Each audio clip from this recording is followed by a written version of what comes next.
All right, so today let's dive into some French culture.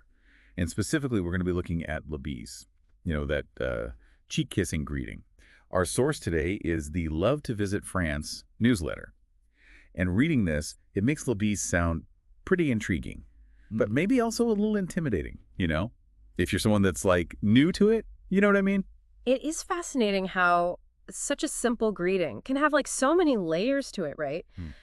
The newsletter says labis is like super common, but then it just doesn't tell us how many kisses you're supposed to do, or which cheek you start with, or like who you're even supposed to do it with. Yeah, it's like it'll open this door, this whole social ritual, but Yeah. it kind of just left us standing outside wondering, like, what's actually going on in there? Right. Like it makes you want to go and like do some more research on your own. Definitely, yeah. Well, what's interesting is that the newsletter mentions this idea of cultural differences in a section called 10 Things to Know About Culture Differences in Paris. So even though it's Paris specific, it might give us some clues about the bigger picture.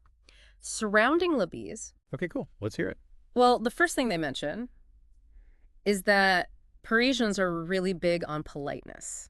Oh, yeah, for sure. They like saying bonjour when you enter a shop, au revoir when you leave. Yeah. It makes you wonder if Libis is part of that politeness code too. Oh, definitely. Like, especially if you're in a culture where Right. even those, like, small greetings are so important, then something like la bise, you know, with the physical contact and, like, the implied familiarity, that just becomes way more significant. Exactly. It's not just a kiss, right? It's like a way of showing that you understand and respect their social norms. Hmm.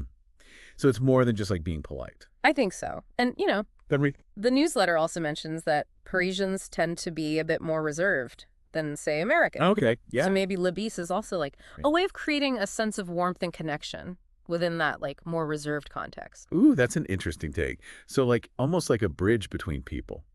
Like saying, I acknowledge you in a way that fits their culture. Yeah, exactly. It's like a great example of how cultural practices often have these meanings that go way beyond just like what we see on the surface. For sure. And it's a reminder that we can't just apply our own assumptions to other cultures, right? Totally. Now I'm even more curious about like the specifics of La Bise. Like, okay, imagine you're meeting a friend of a friend in Paris.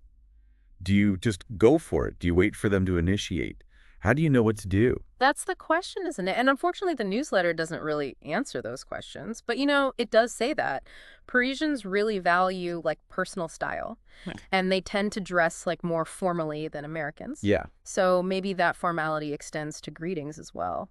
Okay. So then maybe La Bise could even be tied to like how you present yourself, Yeah. your demeanor, your overall, I don't know, Frenchness. There you go. It's not just the act itself, it's like the whole package that surrounds it. Yeah. This is what makes deep dives like this so much fun. We started with a kiss on the cheek, and now we're talking about like cultural identity and self-expression. I know, right? This is just the beginning. We got a lot more to uncover about La Bise, so stick with us.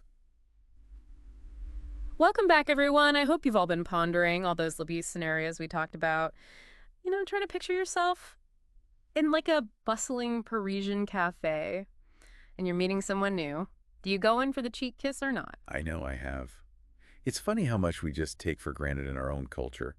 Even something as basic as a greeting can become like a total minefield when you're somewhere new. Yeah, totally. It's like that saying, when in Rome. Exactly. But even knowing that, we still need that like insider knowledge. Totally. That's why I think this 10 things to know list is so interesting. Okay, let's see. It says that Parisians are really passionate about food and wine. They love to debate, and they have a big appreciation for the arts. I'm not really sure how that connects to La Bise, but I guess it paints a picture of a culture that's very lively and engaging. Yeah, it does. What's fascinating is that all of those things, like the food, the debates, the art, they all involve a certain level of like interaction and expression, And maybe Libby's fits into that somehow as like another way of connecting with people, sharing a moment, expressing yourself. Ooh, I like that. So like it's kind of a little microcosm of their whole cultural vibe. It's expressive, engaging.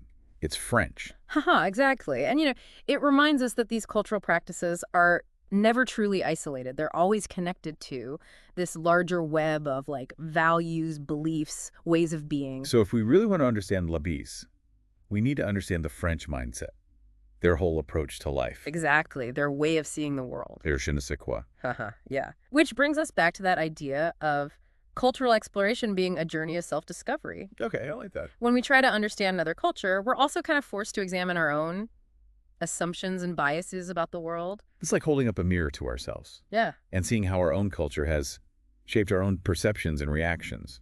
Exactly. And I think that's where the real learning happens. It's not just about accumulating facts about like another culture. It's about developing a deeper understanding of ourselves and like our place in the world. Wow, this is getting deep. Uh, We started with a simple greeting, uh-huh. and now we're talking about the meaning of life. Uh-huh.